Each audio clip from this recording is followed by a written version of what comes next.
Hi, boys and girls. It's Jim Monaghan along with Chris Swendeman, and it's another episode of the 2 Minute Drill podcast. Mister, we all we got, we all we need. Wait, hold Well, on. I made my own sign for you. Wait.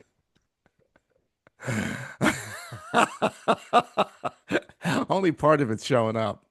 Oh, we all we need because we ain't got no trophy. And I Do made you? a sad face and everything.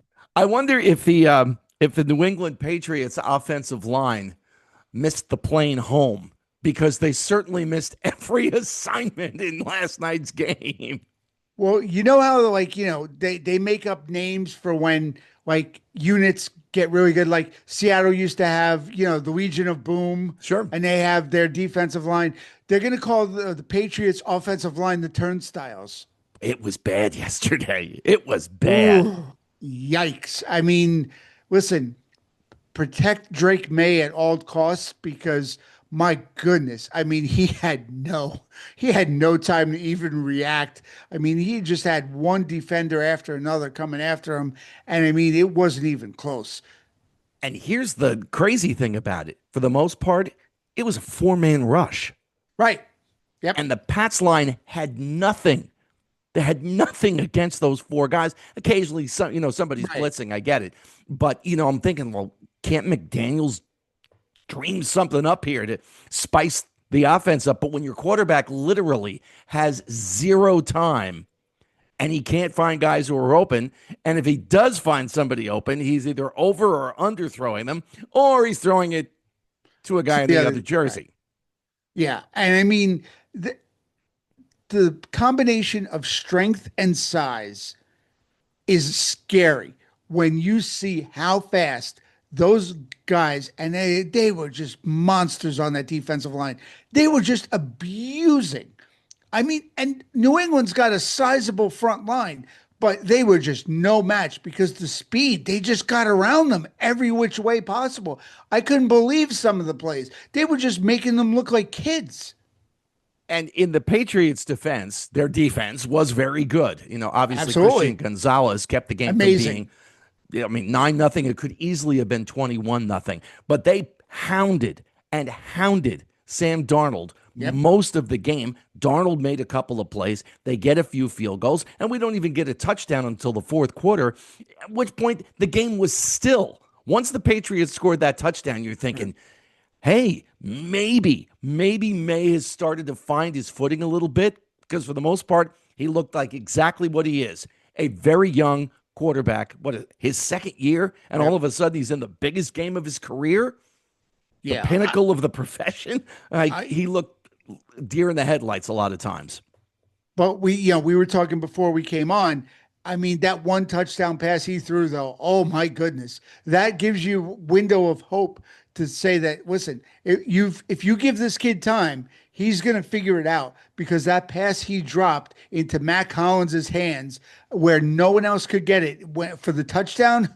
I mean, that was just a thing of beauty. I mean, he really did a great job, but there were just too many other times during the game. The game just looked way too fast for him. And we talked about this in previous episodes. I'm very, very happy for Sam Darnold with everything that he Yep. went through, Hmm. especially against the Patriots when he was with the Jets. I'm seeing Yep. ghosts. Well, he certainly didn't see any ghosts yesterday in the Super Bowl. I'm very, very happy for him. You think about everything that he's done with his career up to this point.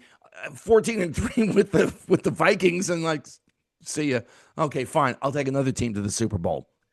Yeah, if you don't want me at 14-3, wait, I'll go have another 14-win season and I'll take this team with me to the Super Bowl and win it.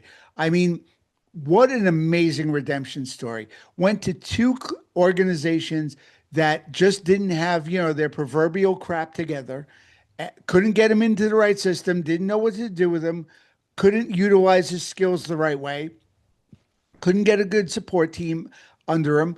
He starts to build when he goes to the Niners, builds a little bit more in Minnesota. Minnesota's like, you know what? We'd rather have JJ McCarthy. Okay, let me go to Seattle. And boom, I mean, one of the great sports redemption stories of not only the year, but the past few years. And I'm just so happy to see a guy who just knew he had the skills to be able to cut it in the NFL and he wouldn't give up. And good for Sam Darnold. And, speaking of the game, the halftime show got a lot of attention, of course, with Bad Bunny being the main star. There were a couple of little people snuck in there along the way, little people, Lady Gaga and Ricky Martin, not exactly little, but I did not understand more than, I think, 5 words of it. I really do wish they had put subtitles in, but I enjoyed it. It was a production, it was a show in the grandest sense of the word. I mean, if you think of like you ever watch the Thanksgiving Day parade and they put on these little snippets from all these Broadway plays to kind of like show you a little bit of what the thing. This had more production than any of those little like vignettes they put on during parades and things like that. This was a major league production and it was amazing. I can't believe how much they got in. If you saw the overhead, it went from the 20 to the 20. Yeah, right. It was huge. I thought it was energetic. It was exciting. It was fun. It was vibrant. It had the high energy. I mean, I don't know what more you could want out of it. I mean, granted, it would have been nice if you're into the music to understand it, but I think his charisma almost overpowers the fact that you aren't understanding what the words are saying. Like the vibe of the music still gets you into it, even though you may not understand Spanish. I just thought it was a killer job. Way better than I thought it was better than the past few halftime shows, Kendrick Lamar and a few others that I thought, really lacked it. The weekend, I thought he blew those guys away yesterday with the energy level and the production value. I know that there is some concern about, who gets chosen, whether it's an American performer or not. Right. Obviously, Bad Bunny is an American citizen, but, you Yep. think of, well, the Rolling Stones and Paul McCartney and The Who and Hmm. U2 and Shania Yep. Twain and Coldplay. Like, at any rate, I did watch a little bit of the alternative halftime show as well. And like the Super Bowl halftime show, both of them were lip synced. And now I do not have a problem with that because I understand why it's done. It's Right. because productions of this, like you just talked about, from the 20 to the 20, Yeah. you cannot take a chance on something going wrong. Right. So there's always a recorded backing track, there's always a recorded vocal track. That said, there's usually live vocal mics, but in Right. case something craps out, that's what's going on. And I first realized that, hey, this is not live back in 1997 with the Blues Brothers and ZZ Top. And the ZZ Wow. Top guys are spinning their guitars around. And I'm like, oh, come on. Like, they're not even trying to hide it at Right. all. you know, um, I understand they have to, they don't have a choice. So, all of them, Bruce, Tom Petty, McCartney, the Stones, you Right. name it, they've all been playing along to a pre recorded backing track.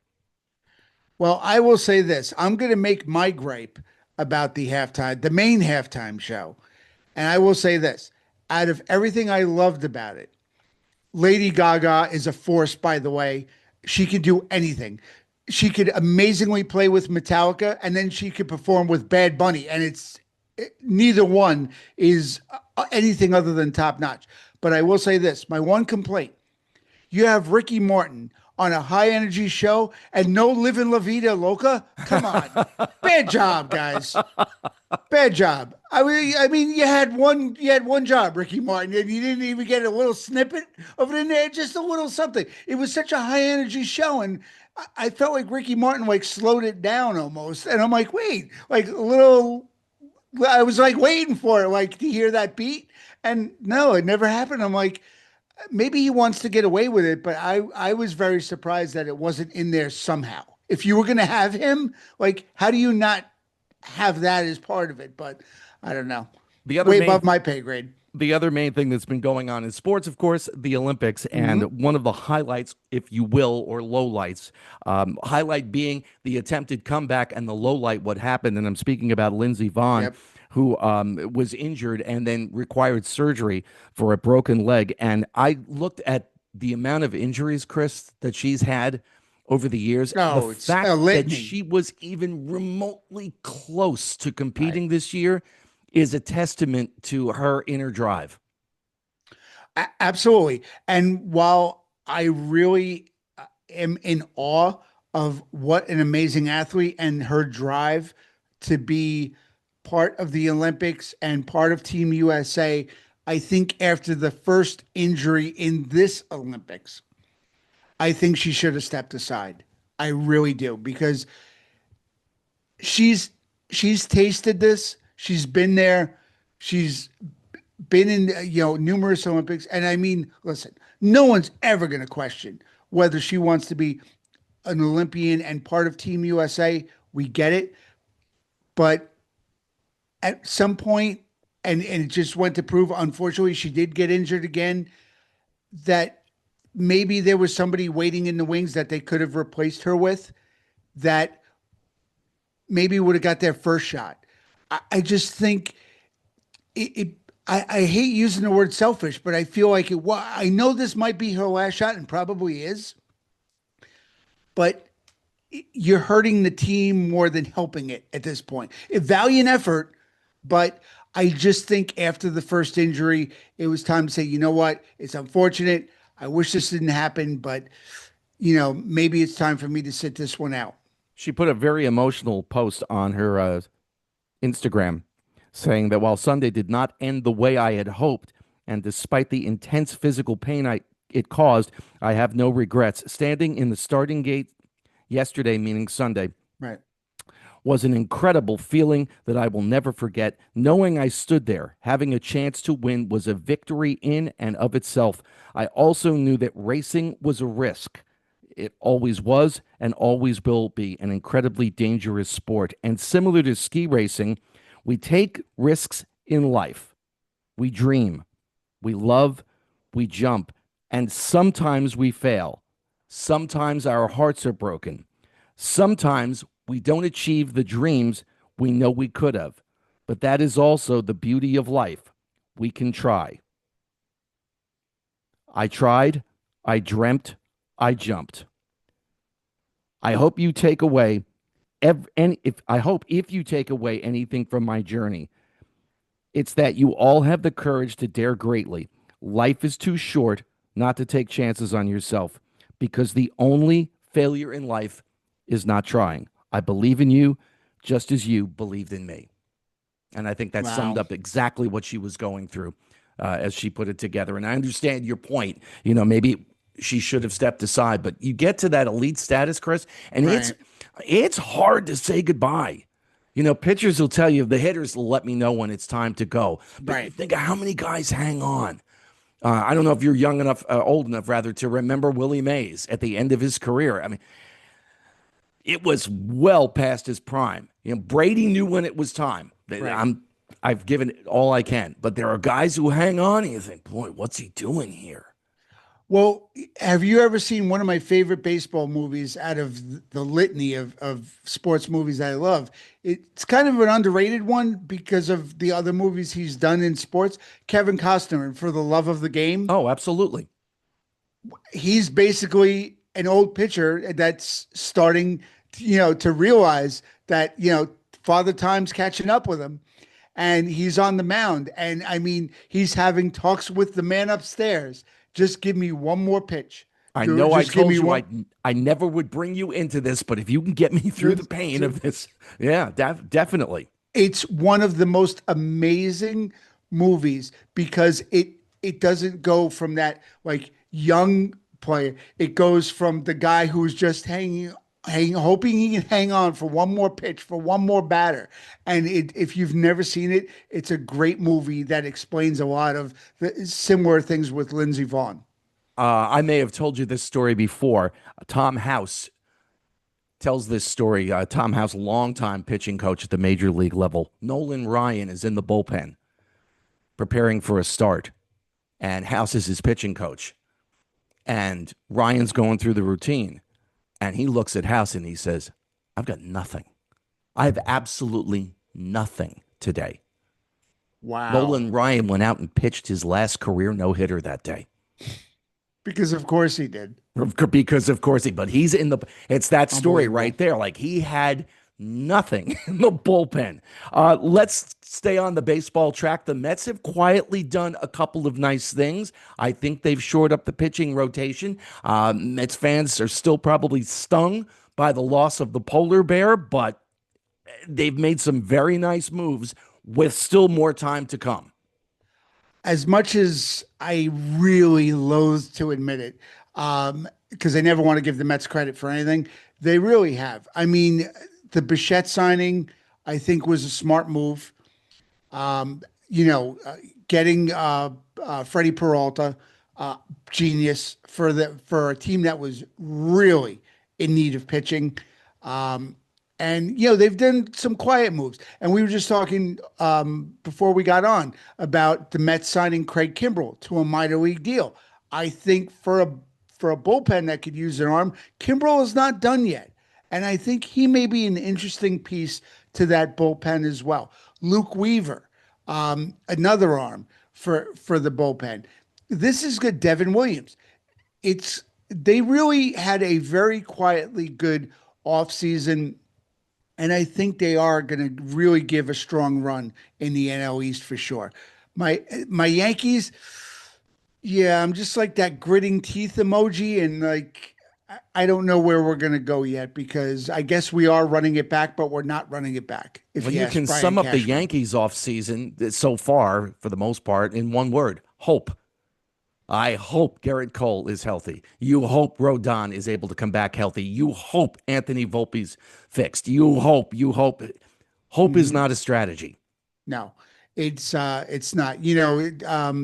One of my favorite movies, Grumpy Old Men, and when he looks at Jack Lemmon, Pop, Burgess Meredith, and he says to him, "Well, you could crap in one hand and and wish in the other, and see which one gets filled first." And that's pretty much where we're at, folks. As far as if you're a Yankee fan right now, that's what they got. Although they did trade for infielder, outfielder, utility player for the A's today, Max Schumann, who apparently does have a really strong glove, but not exactly what Yankee fans were hoping for on the laundry list of needs this offseason. Meanwhile, some Red Sox fans, speaking of being stung, still having difficulty getting over the fact that the team did not re-sign Alex Bregman, but they got a nice infielder from the Milwaukee Brewers in Durban. They signed IKF. I think he's Yep. going to be a pretty good role player for them. They fixed their pitching. I think there may still be a move or two there, but I like where they went this offseason so far, even though I really wanted Bregman. Yeah, I think Bregman would have been the cherry on top on this offseason for the Sox. You get somebody like Ranger Suarez, which is really didn't make waves like it should, but Ranger Suarez is a really good pitcher. And I think he's going to be a really good asset for them, and they have a lot of young up and coming, led by Roman Anthony. I mean, this kid is going to be a superstar. Mark it down. There's no doubt. They kept Duran. It's interesting to see, and they have a good young core mixed with some veterans. They're going to be an interesting team. The AL East, they're going to be interesting all around between your Sox, the Yankees, the Orioles beefed up, and the Blue Jays. By the way, they were just a couple outs away from winning the World Series. So it's going to be a dogfight. As we get further into February, we'll be spending a bit more time on baseball, of course, and that's the 2 minute drill for another week. You know the drill. Like, subscribe, comment. We've gotten a lot of good comments of late, including somebody who wanted to know who the schmuck was, who didn't think that Drake May had enough in the tank to win the Super Bowl. I responded, I guess I'm the schmuck. Either way, we'd love to hear from you. And that's about it. Tell a friend, tell an enemy, just tell somebody. Swendeman, we'll talk next week. You got it, Jim. Have a good one.